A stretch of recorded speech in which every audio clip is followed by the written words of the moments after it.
Assalamualaikum warahmatullahi wabarakatuh. Halo semuanya, kembali lagi dengan saya Muhammad Rizky Ananda Siregar. Baik, pada video kali ini saya akan menjelaskan bagaimana cara membuat program perulangan atau looping pada bahasa pemrograman C. Baik, di sini saya telah membuka subplain text yang berisi codingannya. Karena di sini saya telah membuat codingannya terlebih dahulu untuk sama-sama kita bahas. Yang mana nama filenya saya beri nama dengan modul 9.c. Nah, seperti biasa, ketika kita memulai untuk membuat program C, yang kita ketikkan terlebih dahulu adalah include stdio.h, kemudian diikuti dengan include stdlib.h, kemudian kita ketikkan in main, yang mana jika kita menggunakan in, berarti kita harus mengetikkan atau menggunakan return pada akhir program, seperti ini. Namun jika kita menggunakan void di sini,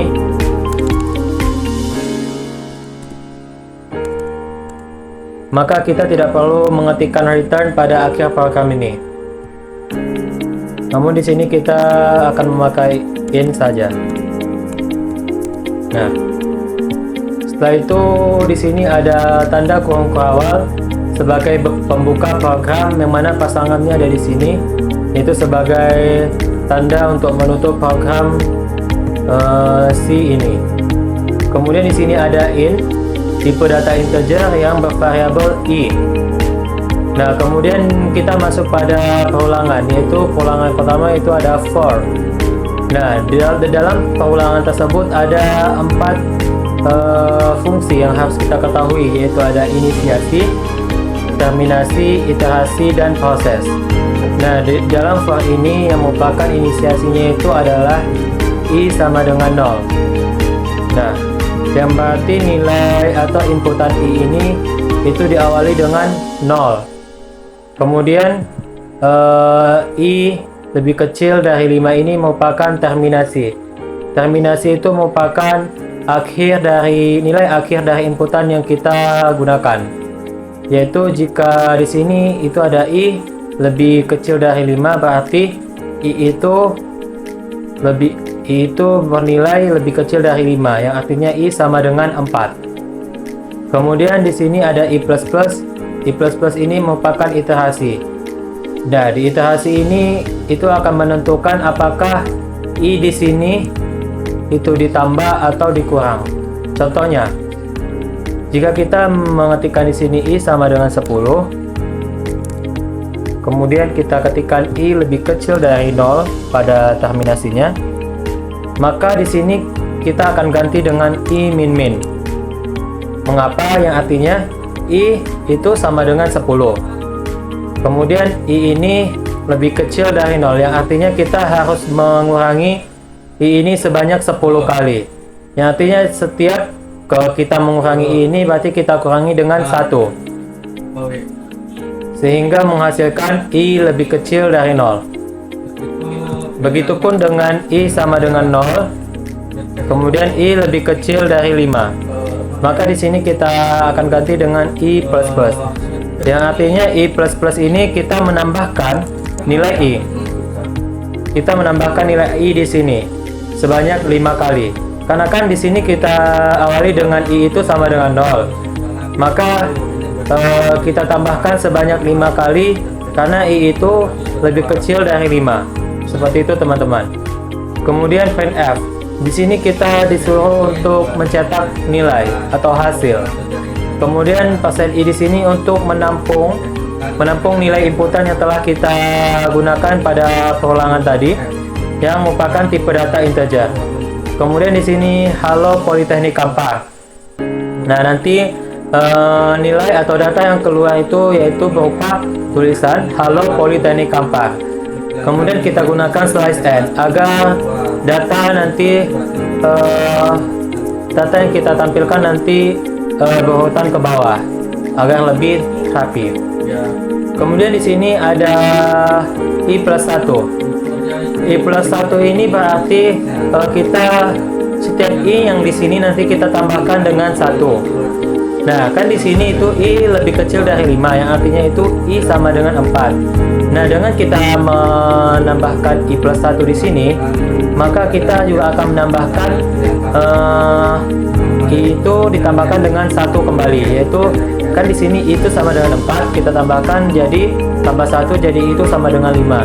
Yang artinya nanti yang akan tampil pada hasilnya itu halo Politeknik Kampar sebanyak 5 kali. Seperti itu teman-teman. Kemudian kita jangan lupa gunakan printf /n di sini untuk membuat datanya ke bawah agar lebih rapi. Nah, kita masuk pada perulangan while. Nah, perulangan while ini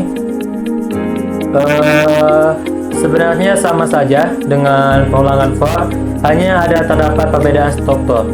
Jika di for tadi itu strukturnya adalah inisiasi, terminasi, iterasi, dan proses, maka di perulangan while ini kita awali dengan inisiasi, yaitu in a sama dengan 0. Ya, artinya ada perbedaan juga jika di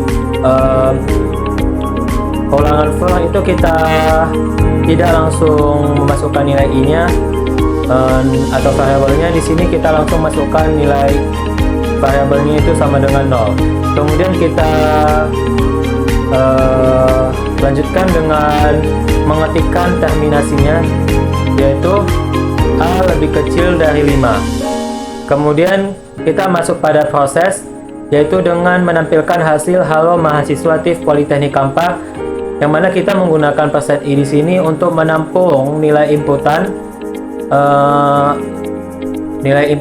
variabel atau tipe data berupa integer. Nah, kemudian tidak lupa kita gunakan /n. /n di sini untuk menampilkan data ke bawah. Kemudian kita akhiri dengan iterasi, yaitu a++. Kemudian kita lanjutkan dengan perulangan do while. Nah, perulangan do while dan while itu cukup berbeda. Nah, di perulangan do while ini kita awali dengan inisiasi juga, yaitu in, dengan variabel yang baru yaitu c sama dengan 0. Kemudian do, kita ketikkan do, kemudian printf. Printf dengan menampilkan hasil selamat datang mahasiswa Politeknik Kampar. Nah, kemudian di sini kita memakai tipe data integer, yaitu ditandai dengan %i di sini. Kemudian tidak lupa dengan /n-nya untuk menampilkan data ke bawah. Setelah itu kita ketikkan juga c+1 di sini. Yang mana printf di sini itu merupakan proses ya teman-teman. Nah, jadi setelah terminasi, setelah inisiasi, ini inisiasi, kemudian kita masuk pada proses. Nah, setelah itu kita masuk pada iterasi. Nah, inilah iterasinya, yaitu C++. Kemudian kita akhiri dengan terminasi, yaitu C lebih kecil dari 5, yang nantinya dia akan menampilkan data ke bawah sebanyak 5 kali berupa selamat datang mahasiswa Politeknik Kampar. Kemudian kita ketikkan printf /n, yang mana ini berfungsi untuk menampilkan semua data yang ada pada program ini nantinya ke bawah, sehingga data jadi kelihatan lebih rapi. Kemudian kita ketikkan lagi sistem pause. Sistem pause di sini berfungsi untuk menahan program agar tidak tertutup, sehingga kita tidak perlu memulai programnya dari awal kembali. Kemudian kita ketikkan return. Return di sini untuk sebagai fungsi akhir dari program ini. Kemudian kita tutup dengan tanda kurung awal. Oke, kita langsung saja save. Kemudian kita jalankan pada program CMD. Kita ketikkan CMD. Oke, kita tunggu. Nah, telah muncul tampilan CMD-nya seperti ini. Langsung saja kita ketikkan gcc min-o test modul 9.c. Nah, kemudian kita tes. Nah, akan muncul tampilan seperti ini. Nah, ini yang pertama ini kita pakai dengan perulangan for. Kemudian yang ini kita pakai dengan perulangan while. Dan yang ini kita pakai dengan perulangan do while. Nah, Beginilah cara membuat program perulangan pada bahasa pemrograman C. Semoga video kali ini dapat menambah wawasan teman-teman semua dan dapat bermanfaat bagi teman-teman semua. Cukup sekian saya ucapkan dan terima kasih. Wassalamualaikum warahmatullahi wabarakatuh. Salam teknik informatika.